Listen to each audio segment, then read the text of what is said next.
జై శ్రీరామ్. వందే మాతరం. మనకు బాగా చిన్నప్పటి నుంచి పరిచయమైనటువంటి మన స్కూల్స్ నుంచి మొదలుపెట్టుకొని మన పెద్దలు, తల్లిదండ్రులు, తాతయ్యలు, అమ్మమ్మలు, అంకుల్స్, ఆంట్స్, సమాజంలో పడ ఎప్పుడు ఛాన్స్ దొరికితే అప్పుడు నిధులు చెప్పేటటువంటి వాళ్ళు, టెలివిజన్లో పడ, సినిమాల్లో పడ, సమాజంలో పడ, బంధువులు, మిత్రులు, స్కూళ్ళ ఉపాధ్యాయులు అందరూ చెప్పినటువంటి నీతి: చెడు చూడొద్దు, చెడు మాట్లాడద్దు, చెడు వినొద్దు. మన గాంధీ తాత గారి మూడు కోతుల నీతి, మూడు కోతుల బొమ్మ చూపెట్టి మూడు కోతులు మనకు ఒకటి చూడొద్దు, ఒకటి వినొద్దు, ఒక కోతి చెడు మాట్లాడద్దని చెప్తుంటారు. మూడు కోతుల బొమ్మ చూపెడుతుంటారు మనకు. అది నీతులు చెప్పారు. దీని మ్యాక్సిమమ్ మనం ఫాలో కాకపోయినా ప్రజెంట్ జనరేషన్ లోపల, కానీ అది మైండ్లో మాత్రం ఫిక్స్ అయింది. అది చాలా గొప్ప ఆదర్శము, గొప్ప విలువలు, గొప్ప సిద్ధాంతము అనేటువంటి ఒక ఫీలింగు హిందువుల లోపల ఇంజెక్ట్ చేయబడ్డది for the generations together. Before independence, after independence కూడా మనం బాగా బ్రెయిన్ వాషింగ్ జరిగింది. అందుకనే సావర్కర్ గారు సద్గుణ వికృతుల గురించి చాలా చాలా చెప్పారు. ఇది కూడా ఒక పెద్ద భయంకరమైన సద్గుణ వికృతి అన్నమాట. దీన్ని మనం పక్క పాషాణ మతాల వాళ్ళ గురించి చూద్దాం. Would they follow that? వాళ్ళు ఎప్పుడు మన గురించి చెడు మాట్లాడతారు, ఎప్పుడు మనకు చెడు చేయాలనుకుంటారు, ఎప్పుడు మన గురించి మన నాశనాన్ని కోరుకునే వాళ్ళు, మన దేశాన్ని విచ్ఛిన్నం చేయాలనుకునేటువంటి దుష్టశక్తులు ఉన్నాయి. ఎప్పుడూ చెడు తిరుగుతూనే ఉంటారు, చెడు మన గురించి చెడు మాట్లాడుతూనే ఉంటారు. ఎప్పుడు మన చెడు చూపెట్టడానికి ప్రయత్నం చేస్తారు.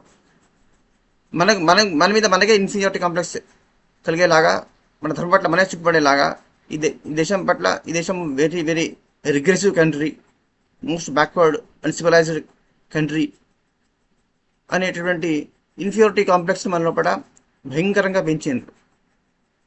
అయితే ఏంది, మనము వాళ్ళు ఇటువంటి అన్యాయాలు, దురంతాలు, మన పట్ల 1000 సంవత్సరాలుగా వాళ్ళు చేసినటువంటి అత్యాచారాలు, హత్యాకాండ, నరమేధము, రక్తపాతము గురించి మనము చెడు చెప్పదు కదా. మన పిల్లలకు చెడు చెప్పలే, మనం దాచేసినాం అనమాట.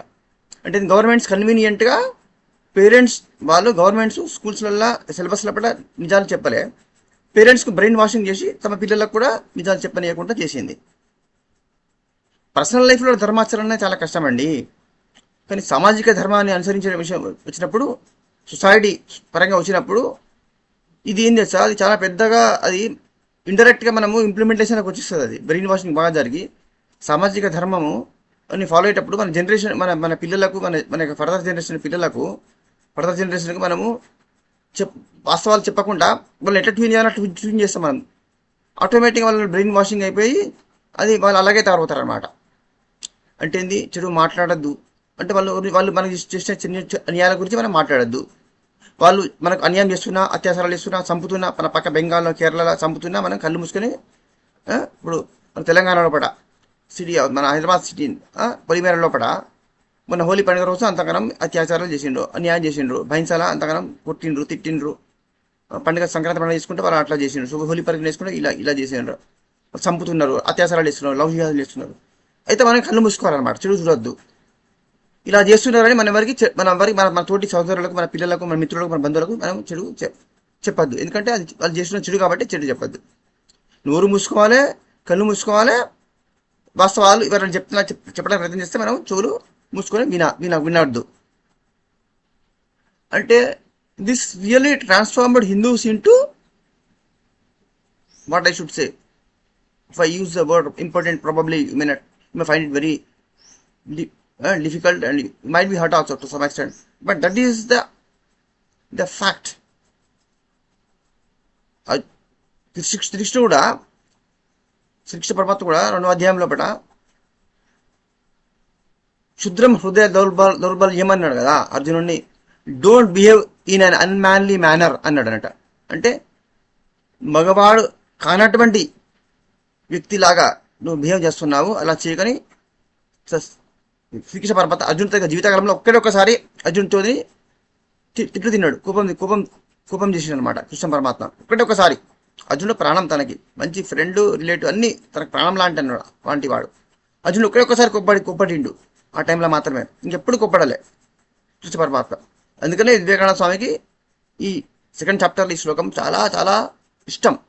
క్లైబ్యం మా స్మహ పార్థ అని అనమాట. ఈ శ్లోకం చాలా ఇంట్రెస్ట్, అసలు నేర్చుకోవాలండి. ఇది వివేకానంద స్వామికి ఫేవరెట్ శ్లోకం అంటే మనం అందరం నేర్చుకోవద్దా? సరే, అయితే ఇది చాలా బ్రెయిన్ వాషింగ్ జరిగిపోయి మనము నిజం చూడము, నిజము మాట్లాడము, నిజము వినము అని మనందరం హిందూ జాతి ఫిక్స్ అయిపోయి ఇప్పటికీ కూడా 60-70% ఒక నిర్వీర్యమైపోయి మనల్ని మనం రక్షించుకోలేని దుస్థితికి మనము చేరుకున్నాము. దానికి వెరీ వెరీ బెస్ట్ ఎగ్జాంపుల్ ఏంటంటే మొన్న ఎలక్షన్స్లో రిజల్ట్. ఈసారి సింపుల్ మెజారిటీ కూడా నరేంద్ర మోడీ గారికి మన భారతీయ హిందువులు ఇవ్వలేదు. హౌ షేమ్ఫుల్ ఇట్ ఈస్, ఇంత how sad and really I'm very much saddened and disappointed and disheartened really. మళ్ళా 98 ముస్లిం ఎంపీస్ గెలిచారు. Danger bells have rung already. మృత్యు గంటలు, డేంజర్ బెల్స్ మృగాయి. ఓ హిందువులారా, ఆ మృత్యు గంటలను వినండి, కళ్ళు తెరుచుకోండి, తోటి సోదరులకు కళ్ళు తెరిపించండి. ఈ 3 కోతల సిద్ధాంతాన్ని గాంధీ తాత మనకే చెప్పిండు. ఎందుకు? మనమే అమాయకులము వింటాం కాబట్టి. తుర్కులకు చెప్పలే, ముస్లిమ్స్కి చెప్పలేదు, క్రిస్టియన్స్ చెప్పలేదు. చెప్తే వాళ్ళు వినరు కదా ఆయనను వింటారా? ఆయన చెప్పిన మాట వింటారా? వాళ్ళ దృష్టిలో ఆయన గాంధీ మహాత్ములని మనమన్నాం, వాళ్ళు అన్నారా? వాళ్ళు మహమ్మద్ అలీ జిన్నా వాళ్ళ యొక్క ఫేవరెట్ లీడరు. ఏమన్నాడు?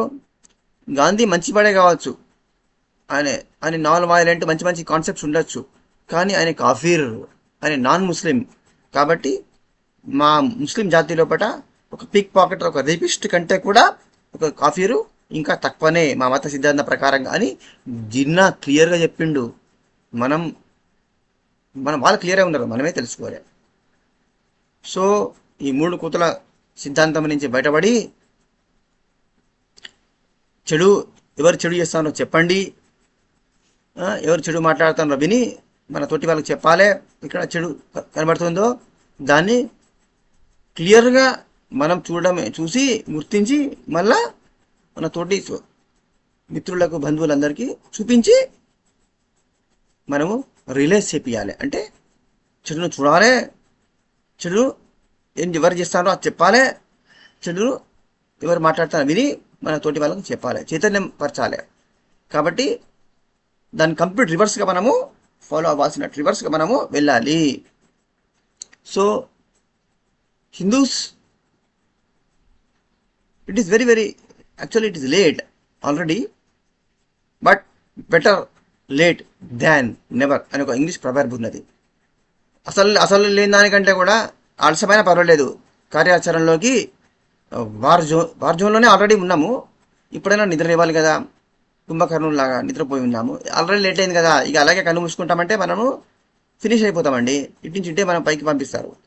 ఇప్పుడైనా లేట్ అయినా పర్వాలేదు, కళ్ళు తెరుచుకొని ఇంకా నిద్రపోతున్న వాళ్ళని లేపి చైతన్యవంతం చేసి మనము ఎలా డిఫెండ్ చేసుకోవాలి మనల్ని, ప్రాణాలను ఎలా మనము మన అక్క చెల్లెళ్ళ లైఫ్స్ని, వాళ్ళ జీవితాలను, వాళ్ళ మాన ప్రాణాలను ఎలా రక్షించాలి అనే దాని గురించి మనందరము ఆలోచించుకొని దానికి తగిన విధంగా కార్యాచరణ రూపొందించుకోవాలి. We have to become a community. Hindu ఒక జాతిగా మారాలి. హిందువులు ఇండివిజువల్ ఫ్యామిలీస్గానే ఉన్నారు, ఇండివిజువల్స్గా ఫ్యామిలీస్గా ఉన్నారు, వ్యక్తులుగా కుటుంబాలుగా ఉన్నారు. హిందువు ఒక జాతిగా ఇంకా రూపాంతరం చెందలేదు. చెందుతుంటే ఆ విధంగా రిజల్ట్స్ ఎందుకు వస్తాయి? As a community we have failed already. For the past 1000 years we failed. కాబట్టి ఈ 3 కోతుల సిద్ధాంతము, గాంధీ తాత చెప్పిన సిద్ధాంతాన్ని చెత్తబుట్లో పడేయండి. Gandhi is not a Mahatma, I don't accept him as Mahatma అని డాక్టర్ భీమరావు అంబేద్కరే చెప్పిండు. ఎవడన్నా మీకు గాంధీని క్వశ్చన్ చేస్తారా, నన్ను విమర్శిస్తారా అనగానే మీరు భయపడిపోకండి. ఇట్లా అన్నట్టు ఎవరు?